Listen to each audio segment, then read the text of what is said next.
എടി ഇതാരടി ഇതെല്ലാം ഇങ്ങനെ എഴുതി ഫില്ല് ചെയ്ത് വെച്ചേക്കുന്ന ആര്? എന്തിന് ചുമ്മാതെ എഴുതിയാ?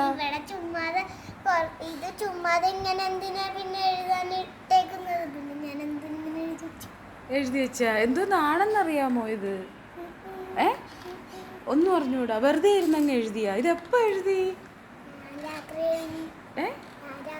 രാത്രി എപ്പാ? ഇന്നലെ രാത്രി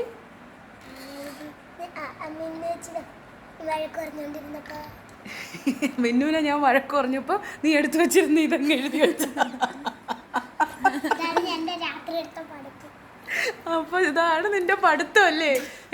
അവളെ ഞാൻ പഠിക്കാത്തതിന് വഴക്ക് പറഞ്ഞു.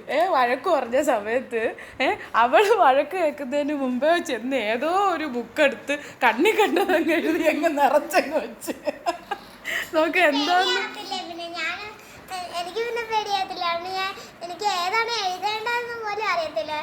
ഒരു ബുക്കിലൊന്നും എഴുതാനുമില്ല, അതുകൊണ്ടാണ് ഞാൻ ഇതെടുത്തത്. അടി കൊള്ളാതിരിക്കാനാ അമ്മയുടെ പണ്ട് നമ്മളൊരു പാഠം പഠിച്ചിട്ടുണ്ട്.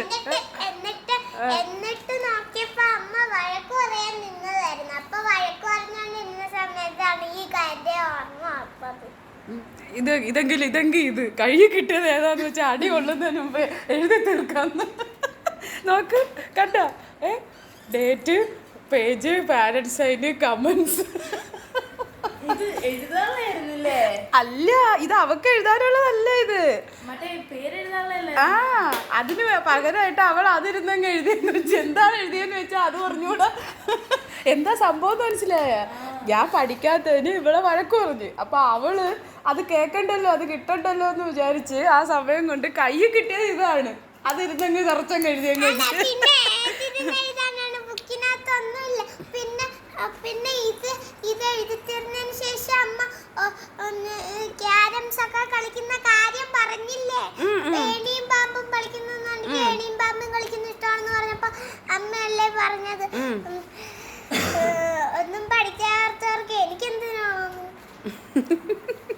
അങ്ങനെ ഒന്നും പഠിക്കാത്തവരല്ല, നന്നായിട്ട് വർക്ക് ചെയ്യുന്നതാണെന്ന് കാണിക്കാൻ വേണ്ടി എഴുതി വെച്ചതാണ് എൻ്റെ കൊച്ച് കേട്ടോ.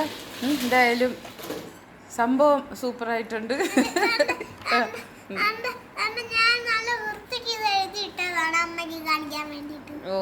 അത് ശരി. പണ്ട് നമ്മളൊരു പാഠം പഠിച്ചിട്ടുണ്ട്.